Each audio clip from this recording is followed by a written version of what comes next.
અરમાન સાથે ઉઠવું અને સ્વમાન સાથે જીવવું એ જ છે સાચી જિંદગી. સુપ્રભાત માનનીય ડાયરેક્ટર મેડમ, આચાર્યશ્રી, વંદનીય ગુરુજનો તથા મારી સાથે અભ્યાસ કરતા વિદ્યાર્થીઓ.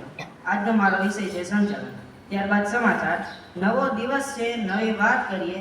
નવો દિવસ છે નવી વાત કરીએ. કાલે હારી ગયા હતા, ચાલો આજે નવી શરૂઆત કરીએ. તો 4 દિશાઓથી માહિતગાર કરવા સમાચાર લઈને આવે છે પરથિયા જયમીભાઈ.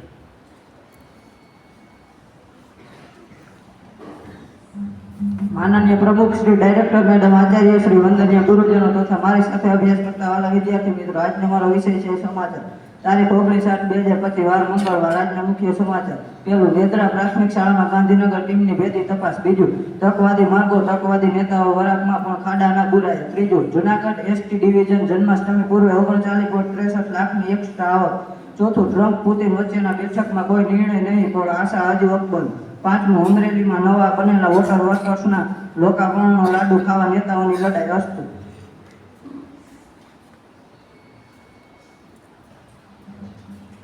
आभार. ત્યારબાદ गीता श्लोक. गीता में लिखा है कि जिसमें तुम्हारा साथ दिया उसको तुम भी साथ दो, कि जिसने तुम्हारा साथ दिया उसको तुम भी साथ दो, और जिसने तुम्हें त्याग दिया उसको तुम ही त्याग दो. तो આવો જ ગીતાજીનો શ્લોક લઈને આવે છે.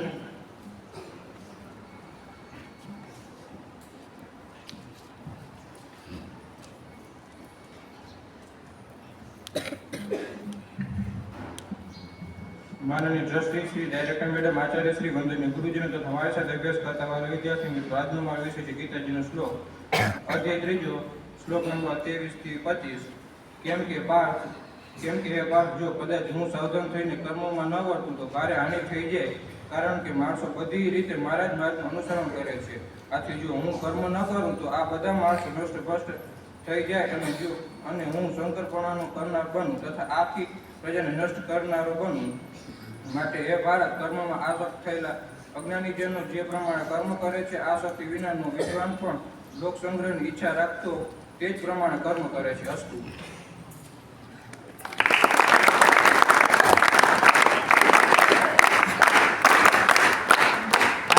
ત્યારબાદ ભજન. किसी ने कहा है जब हर घर में भगवान है तो तुम मंदिर क्यों जाते हो? तब बहुत सुंदर जवाब मिला, हवा तो धूप में भी चलती है पर आनंद छाव में ही क्यों मिलता है? वैसे ही भगवान सब तरफ है पर आनंद मंदिर में मिलता है. तो આપણા આ મંદિરને ભક્તિમય કરવા ભજન લઈને આવે છે જાનવી.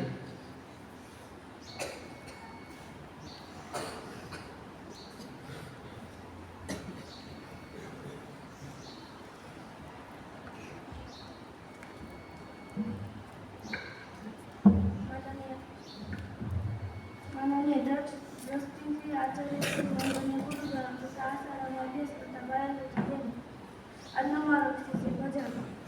અચ્યુતમ કેશવમ કૃષ્ણ દામોદરમ રામ નારાયણમ જાનકી વલ્લભમ કોન કહેતે ભગવાન आते नहीं तुम मीरा के जैसे बुलाते नहीं. अच्युतम केशवम कृष्ण दामोदरम राम नारायणम जानकी वल्लभम कौन कहते भगवान खाते नहीं तेरा सबरी के जैसे खिलाते नहीं.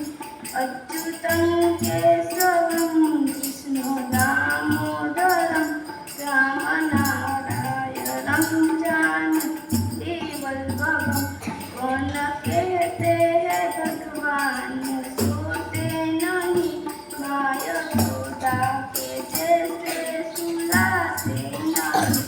अच्युतम केशवम कृष्ण दामोदरम राम नारायणम जानकी वल्लभम कौन कहते हैं भगवान नाचते नहीं गोपियों के तुम नचाते नहीं. अच्युतम केशवम कृष्ण दामोदरम राम नारायणम जानकी वल्लभम.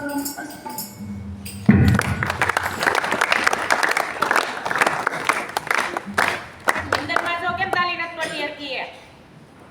आभार। ત્યારબાદ सुविचार। जीवन में वाणी को संयम में रखना कि जीवन में वाणी को संयम में रखना क्योंकि वाणी से दी हुई गाव कभी भरे नहीं जा सकती। तो सारो विचार એટલે કે સુવિચાર લઈને આવે છે નકુલ કેવલભાઈ।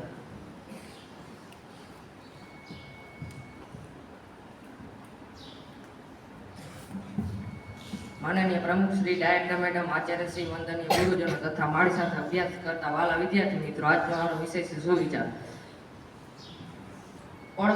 पड़मा पदवीનો વિશેષો વિશ્વાસ રાવણ કેરી સિદ્ધિ પળમાં પામી નાશ। આ પ્રસ્તુત પંક્તિઓમાં કવિ પૈસો અને પત્નીનો રચાતા લોકોને ચેતવણી આપતા કહ્યું છે કે પૈસા અને પદવીનો વિશ્વાસ પાત્ર નથી, તે આજે પણ હોય કાલે પણ ન હોઈ શકે। આ પંક્તિમાં રાવણ સચોટ ઉદાહરણ આપતા કહ્યું છે કે રાવણને સોનાના લંકાની હતી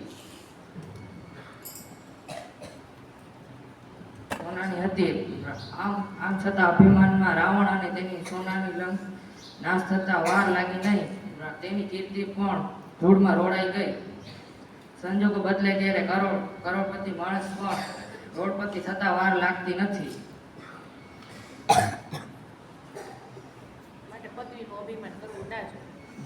માટે માણસે પૈસા અને પદવીનું અભિમાન ન રાખવું જોઈએ।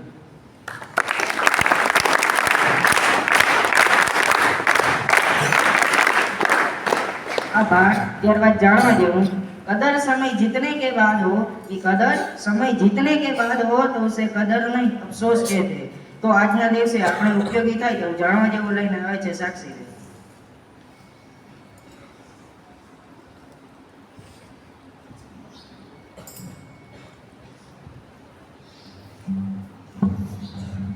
माननीय ट्रस्टी श्री डायरेक्टर श्री आचार्य श्री वंदनीय गुरुजनों तथा विद्यार्थी भाई तथा बहनों, આજનો મારો વિષય છે જાણવા જેવું। નંબર 1, કેલ્શિયમ તત્વની હાજરીના કારણે દૂધ સફેદ દેખાય છે। નંબર 2, ડુંગળીમાં રહેલા એમોનિયા વાયુને કારણે આંખો બળે છે।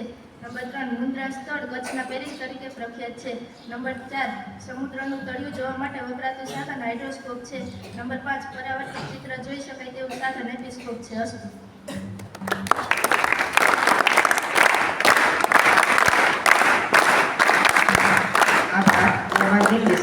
एक सैनिक ने क्या खूब कहा है, इसी गजरे की खुशबू को महकता छोड़ाया हूँ, नन्ही सी चिड़िया को चहकता छोड़ाया। मुझे छाती से अपनी तू लगा लेना ए भारत माँ, मैं अपनी माँ की बाहों को तरसता छोड़ाया। जय हिंद। तो आवो ज कोई महान पुरुष विषय दिन विशेष लईने आवे छे गोजिया क्रिस्पन।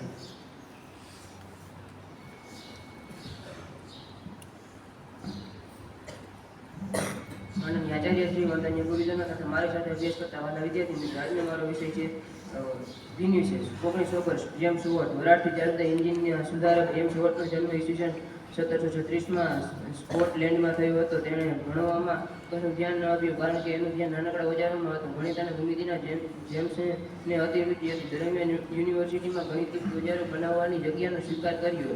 એન્જિનમાં થતો શક્તિનો દુર્વ્યય રોકતું કંડેન્સર બનાવીને જેમ્સે આ મુશ્કેલીનો ઉકેલ શોધ્યો તથા વરાળ વિજ્ઞાનના ઇતિહાસમાં તે સીમા સ્તંભરૂપ બન્યા। ઉપરાંત વરાળ શક્તિની મદદથી ચક્ર ઘુમાવવાનું કામ પૂરું પાડ્યું। તેમણે પોતાના એક ડોક્ટર મિત્રની સહાયથી એન્જિનની ઉત્પાદનનું કારખાનું સ્થાપ્યું। જોતજોતામાં વરાળ શક્તિના એન્જિનો દ્વારા ઇંગ્લેન્ડને ઉદ્યોગ ક્ષેત્રે હરણફાળ કરી। જ્યાં સુધી વીજળીથી ચાલતા એન્જિનો શોધ ન થઈ ત્યાં સુધી તમામ મોટા કારખાનામાં વરાળ એન્જિનનો કામ કરાતા હતા। એ પછી જ્યોર્જ સ્ટીફન્સે રેલગાડીનું એન્જિન બનાવ્યું। છેક 82 વર્ષની નીચે શિલ્પોની પ્રતિકૃતિઓ ઉતારનાર યંત્રની પણ તેણે શોધ કરી હતી। વીજળીની શક્તિનું જેકોમોટનું નામકરણ પણ જેમ્સ વોટના નામ પરથી કરવામાં આવ્યું હતું। અલથક શિક્ષિત હોવા છતાં પોતાના કર્તૃત્વની વિશ્વવિખ્યાત થવાનો ઇલમ આ વૈજ્ઞાનિકે પ્રાપ્ત કર્યો। 1819ના રોજ એમનું અવસાન થયું। જેમ્સ લો એમ જાણતા ન હતા કે બાળપણમાં કિટલીના વરાળના ખેલ એના જીવનમાં ચમત્કાર સર્જી જશે।